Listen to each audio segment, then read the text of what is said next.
एक नहीं दो हैं भगवान, क्या ये सत्य है? हेलो फ्रेंड्स, हर धर्म या पंथ के मतावलंबी अपना अपना ईश्वर तो मानते हैं, पर सबका मानना यही है कि भगवान एक ही है और उसका वाला ही परम भगवान है। बाकी सब व्यर्थ की बातें हैं। पर जितना ये सत्य है कि अल्लाह कहीं या गॉड या परमात्मा एक ही है, उतना ही ये भी सत्य है भगवान एक नहीं दो है। क्योंकि आप ब्राह्मणिक धर्म को छोड़ दें, आप ब्राह्मणिक सिद्धांत को एक तरफ रख दें और ब्राह्मणिक धर्म के सिद्धांत को समझें तो ईश्वर या परमात्मा ब्रह्म स्वरूप है और ब्रह्म शिव और शक्ति का संयुक्त रूप है। इस तरह भगवान के दो स्वरूप हैं, शक्ति और शिव। यही भगवान राम के एक पत्नी व्रत का कारण भी है और यही श्री कृष्ण के हजारों विवाहों का रहस्य भी है। जहाँ परमात्मा आदि शक्ति के परिणय सूत्र में बनते हैं तो वो एक पत्नी व्रती बन जाते हैं। जगदम्बिका उनकी सनातन अर्धांगिनी है, जबकि श्री कृष्ण अवतार में वो जगदम्बिका को प्रेमिका बनाकर उनसे विरह सहते हैं और हजारों आसक्त जीवात्माओं की इच्छा पूर्ण कर देते हैं जो उन्हें पाना चाहती थीं, जो त्रेता युग में उनके राम अवतार में उन पर मोहित हो गई थी, कामासक्त हो गई थीं। क्योंकि यदि जगदम्बिका से विवाह हो जाए तो फिर वो किसी अन्य से विवाह ही नहीं करेंगे। ये एक पत्नी व्रत प्रेम और समर्पण का प्रतीक है। इस तरह परमात्मा के दो स्वरूप हैं, जगदम्बिका और जगत पिता। जहाँ शिव या विष्णु भगवान का जगत पिता स्वरूप है, वहीं शक्ति या लक्ष्मी भगवान का जगत माता रूप है। वैसे तत्व से तो परमात्मा अर्धनारीश्वर स्वरूप ही हैं, शिव और शक्ति अभिन्न रूप से संयुक्त हैं। पर यह भी परम सत्य है कि शिव यदि परमेश्वर हैं तो शक्ति परमेश्वरी हैं। इस तरह भगवान दो हैं, एक पुरुष और एक स्त्री। भगवान सिर्फ पुरुष हैं, ये भ्रम मात्र है। और इसमें भी इम्पॉर्टेंट तथ्य ये है कि भगवान का जो शिव रूप है वो पूरी तरह से अपनी शक्ति पर निर्भर है। चेतना और प्रेम सब देवी भवानी जगदम्बिका की ही शक्ति है, उनका ही तत्व है और भगवान उनको धारण करने से ही शक्तिमान हैं। अन्यथा देवी के अभाव में भगवान में कोई शक्ति नहीं है, यही परम सत्य है। इस तरह भगवान तो दो हैं ही, उसमें जो भगवान का स्त्री रूप है वही शक्ति रूप है, समस्त शक्तियों की अधिष्ठात्री देवी ही हैं। स्पष्ट है भगवान का स्त्री रूप सुप्रीम है, इसलिए भगवान के हर नाम में उनकी पत्नी का नाम पहले लिया जाता है, जैसे सीताराम, राधे श्याम, लक्ष्मी नारायण, गौरी शंकर।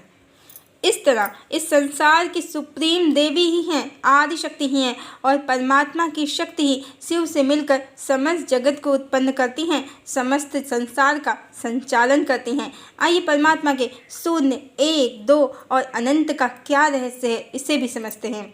परमात्मा तो एक ही है, शिव और शक्ति से मिलकर तो परमात्मा एक हैं, ये परम सत्य है। परमात्मा शिव और शक्ति से मिलकर पूर्ण काम है, पूरी तरह सेटिस्फाइड या सच्चिदानंद है, जो पूर्णता या मोक्ष या शून्य की अवस्था है, ये भी परम सत्य है। शिव परमेश्वर हैं तो शक्ति परमेश्वरी हैं। इस तरह भगवान दो हैं, ये भी परम सत्य है और शिव और शक्ति दोनों मिलकर समस्त जगत को अभिव्यक्त करते हैं और सभी जीवात्माओं को प्रकाशित करते हैं, उत्पन्न करते हैं। शिव और शक्ति का ये खेल अनंत है। इस तरह परमात्मा अनंत हैं, ये भी परम सत्य है।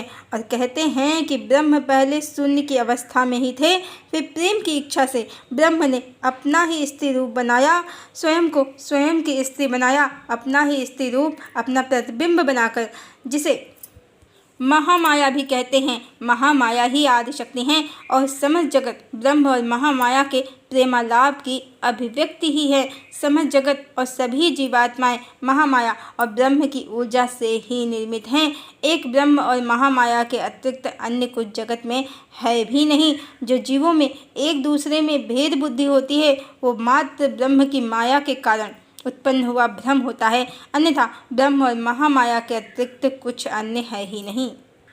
और महामाया भी मात्र ब्रह्म का प्रतिबिंब है, उनसे अलग बिल्कुल भी नहीं है, बल्कि तत्व से दोनों एक ही हैं। ब्रह्म स्वयं ही महामाया है, पर यह भी परम सत्य है कि ब्रह्म की शक्ति तो महामाया ही हैं, जिन्हें योग माया भी कहते हैं, जिनका प्रभाव, जिनकी शक्ति का उल्लेख श्री कृष्ण ने बार बार श्रीमद् भगवद गीता में किया है। पर देवी राधा जो आदि शक्ति हैं वो ही भगवान की योग माया हैं, महामाया हैं। इस रहस्य को श्रीमद् भगवद गीता में खुलकर नहीं बताया गया है। देवी का परमेश्वरी का सत्य जो शास्त्रों में छुपा दिया गया है, तो वही कलिकाल का कारण है। अन्यथा परमात्मा कहें या ब्रह्म या श्री कृष्ण तो स्वयं देवी राधा को ही परमेश्वरी मानते हैं, समस्त जगत की परमेश्वरी मानते हैं जो परम सत्य है। और भगवान की तो सभी पूजा करते हैं, पर भगवान किसकी करते हैं? सभी कहते हैं कि राम शिव की पूजा करते हैं, शिव राम की पूजा करते हैं, पर ये तो संसार के लिए भगवान जब मनुष्य रूप में आते हैं तो आदर्श रखते हैं, अन्यथा जब वो स्वयं ही शिव या विष्णु हैं तो स्वयं की पूजा तो नहीं ही करेंगे। सत्य तो ये है कि भगवान जो परम ब्रह्म है वो अपनी शक्ति आदि शक्ति की पूजा करते हैं। महाभारत में उल्लेख है कि भीष्म पितामह गायत्री मंत्र का जाप करते थे और श्री कृष्ण भी गायत्री मंत्र का ही जाप करते थे।